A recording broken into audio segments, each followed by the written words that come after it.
Right, this is the second part. I decided to split the wee video on Jeremiah 15, 10, 11 into two parts. So here is part 2. We then come to a slightly different aspect, or a different lesson I want to bring out to this. God's first response is this: the Lord said, "Surely I will deliver you for a good purpose. Surely I will make your enemies plead with you in times of disaster and times of distress." So everyone was opposed to Jeremiah. But God says, "I will deliver you for a good purpose. And those who oppose you will come and plead with you."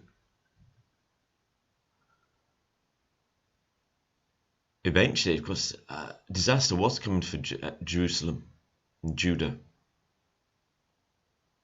Events would prove that Jeremiah was speaking the word of God, not the false prophets. And they would come and plead with him. The enemies, those who had opposed him, would come and plead with him. Now, how can we apply that to ourselves and to the church in general? The world opposes the church. There are times when it's more obvious than others. There are many countries in the world where Christians, their lives, certainly their livelihoods, are at risk every day.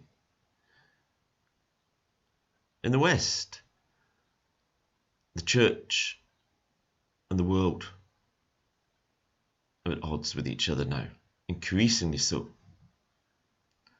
But one of the most foolish things the church can do is seek to be popular, to go along with the world's vision, the world's way of thinking, in order to make them like us. Look, if you read the Bible, doing that never ends well. Israel will discover that time and time again.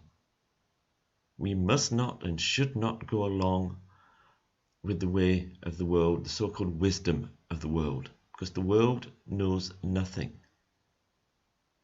And then look what the end result's going to be. God will deliver us, the world won't help. And God will make our enemies plead with us. The world's ways are foolishness. At some point that's going to be shown up. And at that point, they will come to a faithful church, to the faithful church, the one which sticks with the word of God, wanting to know what to do. I suppose we'd given up, gone along with the world's ways. How stupid and foolish we would feel on that day. We need to stick with God.